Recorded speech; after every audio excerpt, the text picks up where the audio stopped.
Hello students, আশা করি তোমরা সবাই খুব ভালো আছো। রিসেন্ট সরস্বতী পুজো গেছে, সবাই খুব এনজয় করেছো। তো এবার একটু পড়াশোনা করা যাক।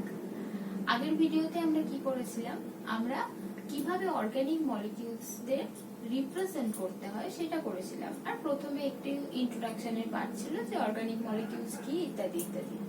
আর শেষে গিয়ে আমরা কয়েকটা এক্সাম্পল করেছিলাম যে আমরা ঠিকঠাক ভাবে অর্গানিক মলিকিউলস গুলোকে চিনতে পারছি কিনা। তো সেখানে দেখবে শেষের দিকে একটা এক্সাম্পল ঠিকঠাক ভাবে বোঝা যাচ্ছে না, মানে লেখাগুলো কেটে কেটে গেছে। তো ওটা আমরা ফার্স্টে একটু রিপিট করে নিই, তারপরে আমরা আজকে নেক্সট টপিকে এগোবো। এই স্ট্রাকচারটা আগের দিন ঠিকঠাক বোঝা যায়নি, এই স্ট্রাকচারটা আমি একটু রিপিট করে দিচ্ছি। এরকম ছিল। তো ফার্স্টে কি করব, আমরা স্কেলিটনটা এঁকে নেব। সি সি সি এইভাবে কার্বনের স্কেলিটনটা ফার্স্টে এঁকে নেব।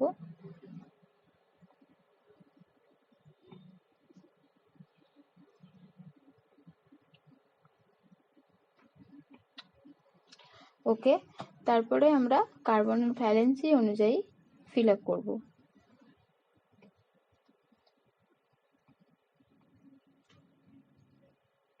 দেখো এখানে দুটো ফিল আপ হয়েছে, তোমরা দুটো হাইড্রোজেন হবে।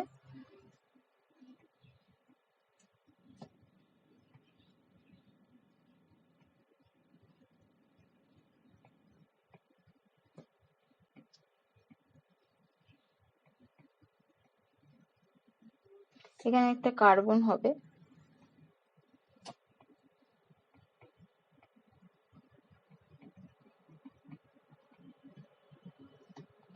এখানে একটা কার্বন হবে।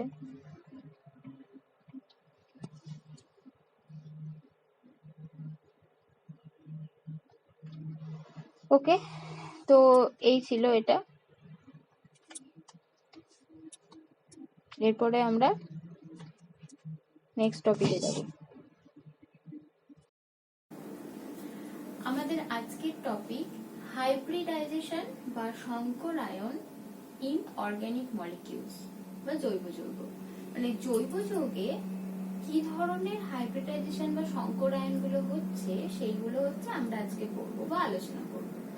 আচ্ছা, হাইব্রিডাইজেশন কি আমরা তো সেটা জানি, আমরা কেমিক্যাল বন্ডিং এ সেটা ডিটেইলে পড়েছি যে বিভিন্ন অরবিটালের মধ্যে মিক্সিং আপ হচ্ছে, মিক্সিং হয়ে নতুন ধরনের অরবিটাল তৈরি করছে, যেগুলোর ক্যারেক্টারিস্টিক্স এর সাথে পেরেন্ট যেখান থেকে তৈরি হচ্ছে সেগুলোর ক্যারেক্টারিস্টিক্স এর কোনো মিল নেই।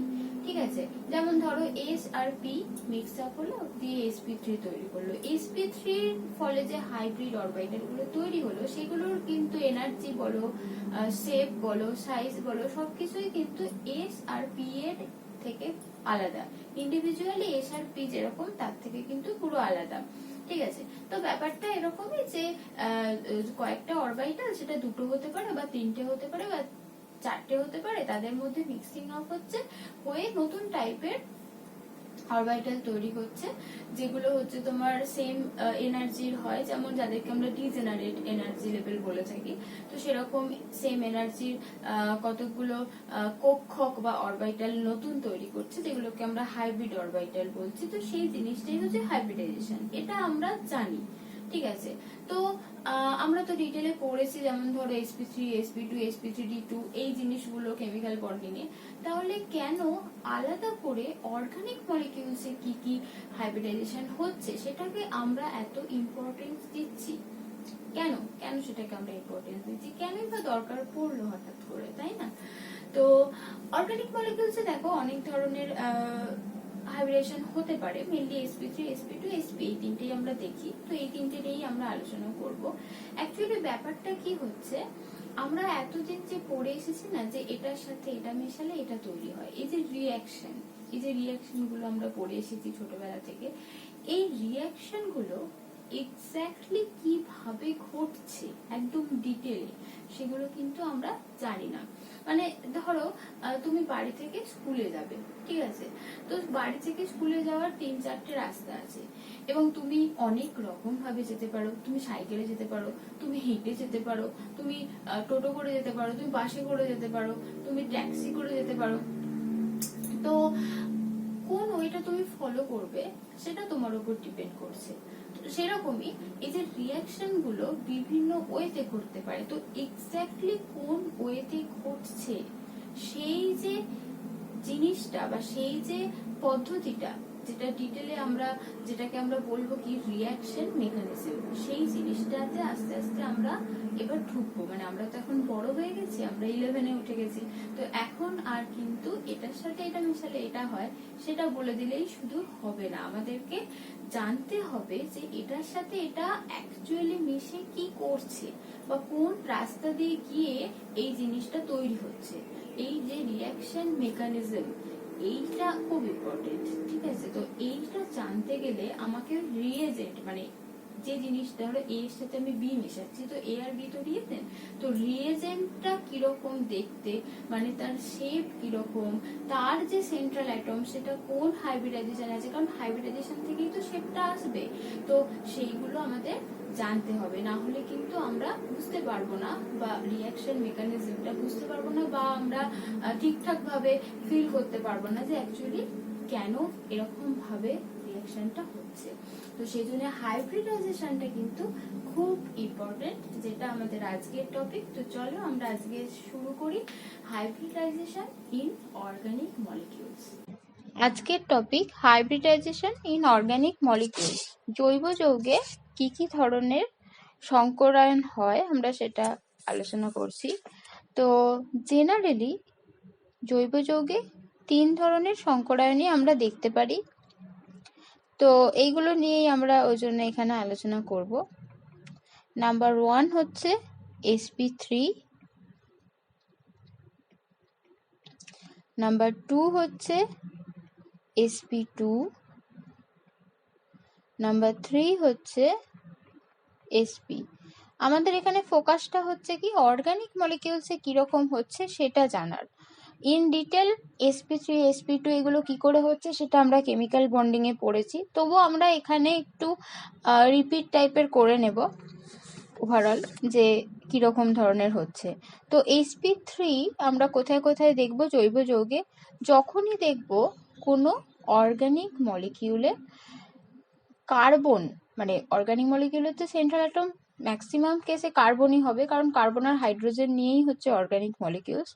তো কার্বনের যেটা হচ্ছে সেন্ট্রাল অ্যাটম, সেটার সাথে যখন 4টে যে কার্বনের ভ্যালেন্সি 4টেই সিঙ্গেল বন্ড হিসেবে থাকবে, অ্যাজ ফর এক্সাম্পল মিথেন, ঠিক আছে, তখন এই যে কার্বনটা এটা হবে কি sp3 হাইব্রিডাইজেশন, ঠিক আছে।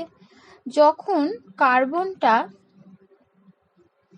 ডাবল বন্ড করে থাকবে, মানে 4টে ভ্যালেন্সির মধ্যে 2টো ভ্যালেন্সি ডাবল বন্ড হিসাবে আছে, যেমন ধরো ইথিলিন, ঠিক আছে, আর বাকিগুলো সিঙ্গেল বন্ড হিসাবে আছে, C2H4।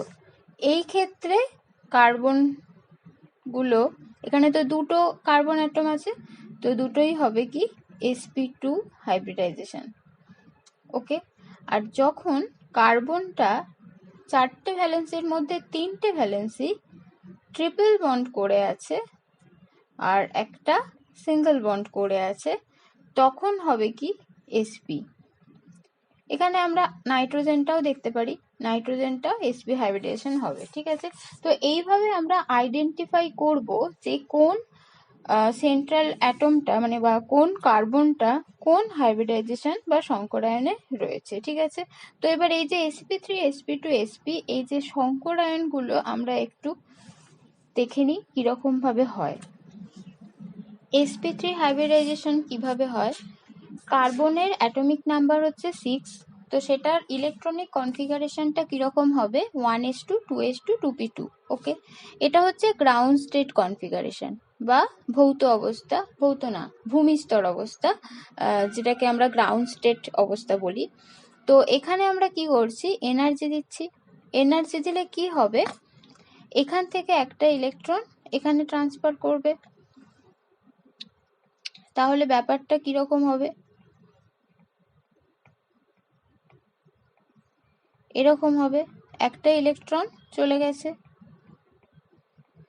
ওকে, এবার এই যে একটা এস আর তিনটে পি, এদের মধ্যে মিক্সিং আপ হচ্ছে কি sp3 সংকর কক্ষক তৈরি হচ্ছে। তিনটে পি একটা এস, মানে চারটে সংকর কক্ষক তৈরি হচ্ছে এবং চারটে আনপেয়ার্ড ইলেকট্রন রয়েছে। ঠিক আছে, তো এই যে sp3 এটাকে কিরকম দেখতে হয়, হাইব্রিড অরবিটাল গুলো এটাকে দেখতে হয় টেট্রাহেড্রাল বা চতুস্তলকীয়, এরকম দেখতে হয়। ঠিক আছে, এবার একটা এক্সাম্পল ধরে নাও, মিথেন। মিথেনে তো কার্বনটা হচ্ছে কি sp3 হাইব্রিডাইজেশনে আছে। তো তাহলে এই যে চারটে সংকর কক্ষক sp3, এতে চারটে আনপেয়ার্ড ইলেকট্রন আছে, তার ফলে এ চারজনের সাথে ওভারল্যাপ করবে, মানে এখানে চারটে হাইড্রোজেন আছে, তাহলে চারটে হাইড্রোজেনের সাথে ওভারল্যাপ করছে, চারটে হাইড্রোজেনের সাথে ওভারল্যাপ করছে,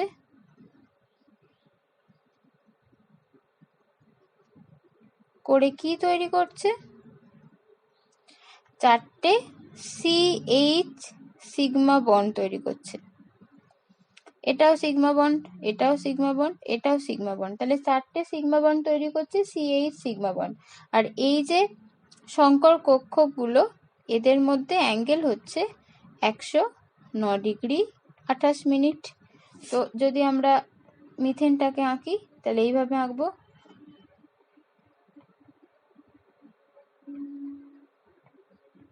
এই। ওকে, তো টেট্রাহেড্রাল বা চতুস্তলকীয় স্ট্রাকচার, এবং স্ট্রাকচারটা হচ্ছে এরকম। আচ্ছা, এবার হচ্ছে কি sp2 hybridization. As for example আমরা ধরে নিচ্ছি কি অ্যাসিটিলিন CH2, অ্যাসিটিলিন না, ইথিলিন CH2H4, মানে হচ্ছে CH2 ডাবল বন্ড CH2। তো এখানে দেখো আগেরটার মতোই আমরা কার্বনের গ্রাউন্ড স্টেট কনফিগারেশন এঁকেছি, তাহলে এখানে ইলেকট্রনটা চলে যাবে,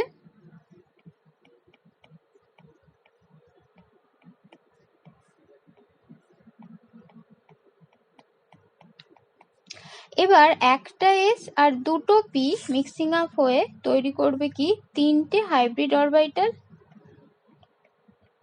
যেটাতে তিনটে আনপেয়ার্ড ইলেকট্রন আছে আর একটা পড়ে থাকবে আনহাইব্রিড অরবিটাল হিসাবে।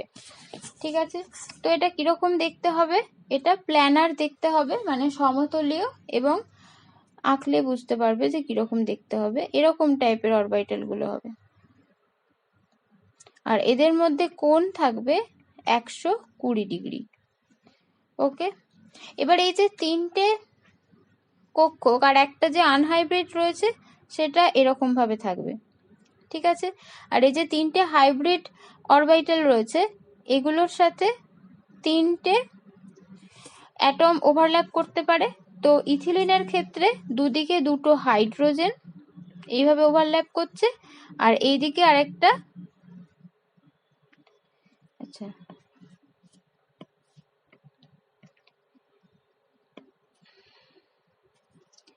এদিকে একটা কার্বন অ্যাটমের সাথে ওভারল্যাপিং হচ্ছে। এই কার্বনটাও হচ্ছে কি sp2, তাহলে এটাকেও একই রকম দেখতে হবে, আর আনহাইব্রিডটা এরকম ভাবে থাকবে। তাহলে এটারও দুদিকে দুটো হাইড্রোজেন ওভারল্যাপ করবে,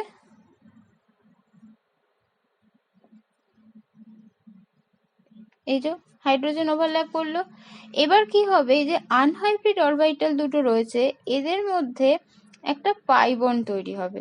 ঠিক আছে, তো তাহলে কটা পাই বন্ড হলো, কটা সিগমা বন্ড হলো, এখানে একটা CH সিগমা বন্ড, দুটো এদিকে দুটো CH সিগমা বন্ড।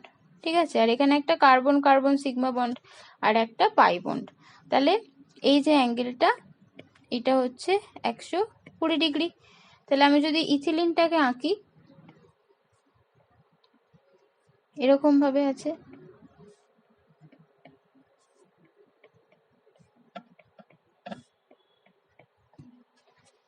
ঠিক আছে। এটা হলো sp2 হাইব্রিডাইজেশন।